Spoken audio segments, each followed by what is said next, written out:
Did you know that in Greek mythology, a musician walked into the underworld, performed for Hades himself, and actually got a yes? His name was Orpheus. His wife Eurydice died on their wedding day, bitten by a snake, and Orpheus, instead of accepting it, picked up his lyre and walked straight into the land of the dead. He played for Hades. He played so beautifully that the god of death cried, and Hades agreed. Eurydice could leave. She could return to the living world. But there was one condition. Orpheus had to walk ahead of her the entire way out. He could not look back, not once. So he walked, through the dark tunnels, up toward the light, with Eurydice following just behind him. He was almost there. He could see the exit, and then he looked back. Maybe he needed to know she was still there. Maybe the silence was too much. No one really knows. But the moment his eyes found her, she was gone, forever this time, and there was no one to blame but himself.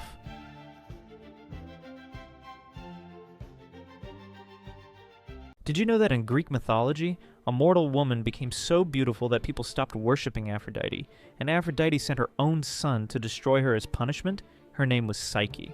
Temples went cold. Offerings stopped. Mortals were too busy staring at Psyche to bother with the goddess of love, and Aphrodite was furious. So she called in her son, Eros, the god of love himself. She gave him one job: make Psyche fall in love with something hideous. He flew down, he looked at Psyche, and he fell for her instead. So he hid. He kept his identity secret for months, visiting her only in darkness, never letting her see his face. When Psyche finally lit a lamp to look at him, everything collapsed. Eros fled, and Aphrodite, now knowing everything, stepped in as the final villain.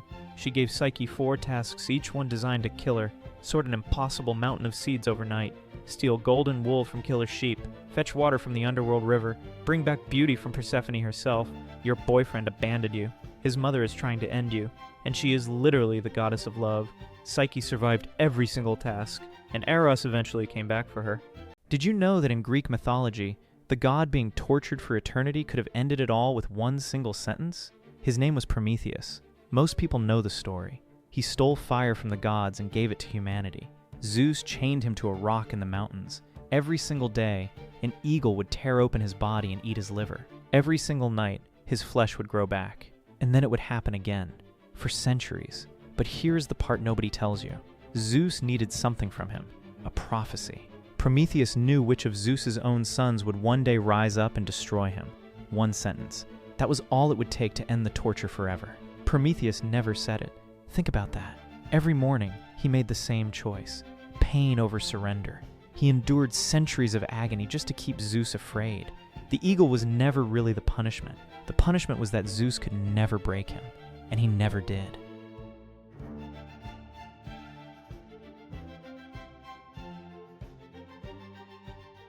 Did you know that in Greek mythology, Theseus killed the Minotaur, escaped the labyrinth, and then accidentally murdered his own father on the way home? His name was Aegeus, king of Athens, and he loved his son more than anything. Before Theseus sailed to face the monster, they made a simple agreement. If Theseus died, the ship would return with black sails. If he survived, the crew would raise white sails so Aegeus could see the victory from the shore. Theseus killed the Minotaur. He found his way out of the labyrinth. He defeated the monster that had terrorized Athens for years, and then he forgot to change the sails. Aegeus stood on the cliffs above the sea, watching the horizon. When he saw the black sails cutting through the water, he believed his son was dead. He threw himself into the sea before the ship ever reached the harbor. Theseus stepped off the boat a hero. His father was already gone. The sea where Aegeus drowned still carries his name today, the Aegean. The monster was never the real tragedy. A forgotten detail was. Did you know that in Greek mythology, a woman watched gods kill her children one by one and still refused to apologize? Her name was Niobe, queen of Thebes, mother of 14. She was rich, powerful, and stunning, and she knew it. When the people of Thebes gathered to honor the goddess Leto, Niobe stopped the ceremony and laughed. "Why are you worshipping her? Leto only has 2 children. I have 14. I am clearly the superior mother." Those 2 children were Apollo and Artemis, gods of the sun and the moon, divine archers who never missed. They descended from Olympus that same afternoon. Apollo went after the 7 sons. One by one his arrows found them, and still Niobe screamed that she had more children than Leto would ever have. Then Artemis came for the daughters. The horrifying part is the math. Niobe kept doing it, kept counting, kept believing she was still winning, all the way down to the very last child. And when it was over, she turned to stone, still weeping forever. The gods don't forget when you count wrong. Did you know that in Greek mythology, Zeus fathered Heracles not out of love, but because a prophecy told him it was the only way to win a war?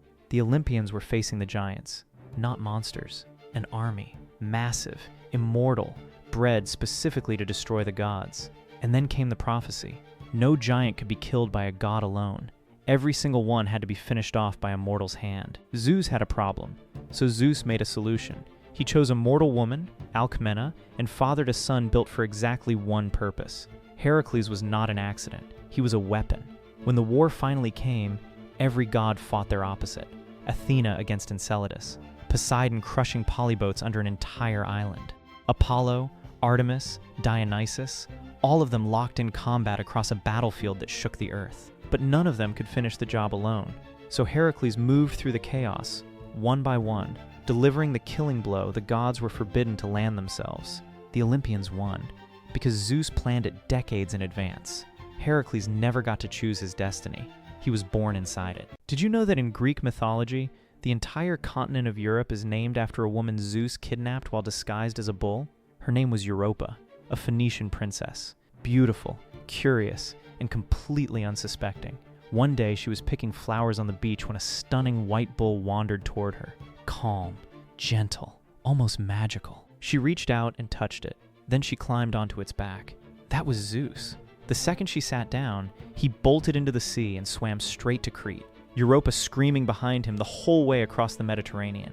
On Crete, Zeus revealed himself, and through Europa, he fathered kings. Minos, who would rule Crete and build the labyrinth. Rhadamanthus, who would become a judge of the dead. Bloodlines that shaped the ancient world. Back in Phoenicia, Europa's father was devastated. He sent her brothers in every direction to find her. None of them ever came home. And Europa herself? She never returned either. But the landmass stretching across half the planet carries her name to this day. Did you know that in Greek mythology, a queen spent 10 years planning her husband's murder, and the gods themselves couldn't agree on whether she was wrong? Her name was Clytemnestra. Before the Trojan War even started, her husband Agamemnon made a choice. The winds wouldn't blow. The fleet couldn't sail. So the priests told him the gods wanted a sacrifice. He chose his own daughter, Iphigenia, killed her on an altar just to get favorable winds. Then he sailed away to a 10-year war and came home a hero. Clytemnestra didn't fall apart. She didn't beg the gods for justice. She ruled his kingdom without him, kept her grief cold and quiet, and she waited. The night he returned, she welcomed him home. She drew him a bath, and she killed him. What followed split the heavens. Her own son later killed her for it. The Furies hunted him. Apollo defended him. Athena had to hold a trial just to stop the gods from destroying each other over who was actually guilty. Nobody in this story was innocent. That's exactly what makes it terrifying.